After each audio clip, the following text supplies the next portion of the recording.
The guitar riff is a staple of rock, blues, and metal music. Even if you don't know what the word means, you probably already know a few guitar riffs. How about these?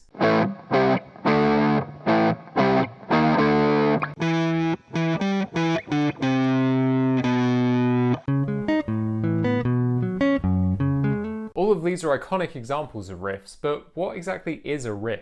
A riff is a pattern of notes or chords that's repeated throughout a song. Most songs are built using multiple riffs, but there's usually a main riff, which is the catchiest bit or the driving force of the song. While nowadays it's mostly used to describe modern rock music, the word riff was actually used as far back as the 1920s in the jazz and blues circles. Jazz staples like Take 5 by Jeff Brubeck Group and Moanin' by Charles Mingus are both iconic examples of jazz riffs. And blues classics like Going Down by Freddie King and Born Under a Bad Sign by Albert King both use riffs to help drive the song along.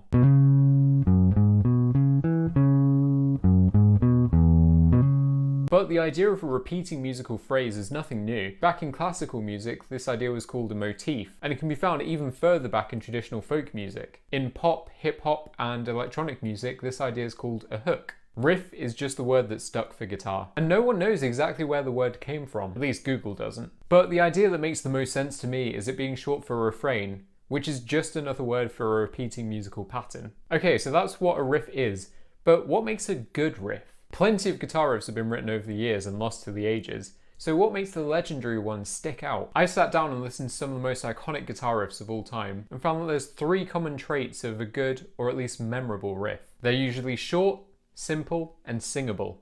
Short means that they're usually around 2 bars in length. Anything longer than that, and they're usually a bit more difficult to remember. Even the longest riffs that I listen to, Sweet Child of Mine by Guns N' Roses, Rock and Roll by Led Zeppelin, and Every Breath You Take by The Police, are just 1 bar riffs repeated across different positions. Interestingly, Led Zeppelin also had the shortest riff, coming in at half a bar with Immigrant Song.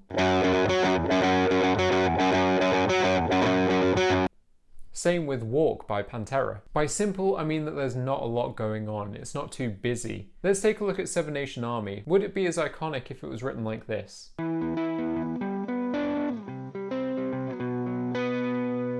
Probably not. Again, simple means easy to remember. I was surprised at how many of the riffs that I listened to were just simple and straightforward. Singable means that the notes are fairly close together in a scale, so you're not going to be jumping across the neck to play it. All of this results in a riff that's memorable and catchy, and that's key to it becoming legendary. Like any rule, there's plenty of exceptions to this, but I found it held up pretty consistently against the songs that I was listening to, especially the classic rock and metal ones. When writing a riff, it's really tempting to want to show off your technical ability, which usually means adding more notes or flying up and down the fretboard, but if you can rein it back in and create something that's simple, straightforward, and catchy, that's usually the sign of a good riff. Here's a really good test.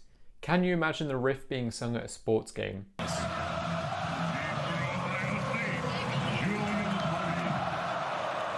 If you can, it's probably a sign of a good riff. Have a listen to an artist's top or most popular songs. You usually find that it's their catchiest riffs that rise to the top. If you want some great examples, here's a bunch of songs with some really catchy riffs. And they're also pretty easy to learn on the guitar. So good luck with writing or playing riffs, and subscribe for more guitar tips. Thank you.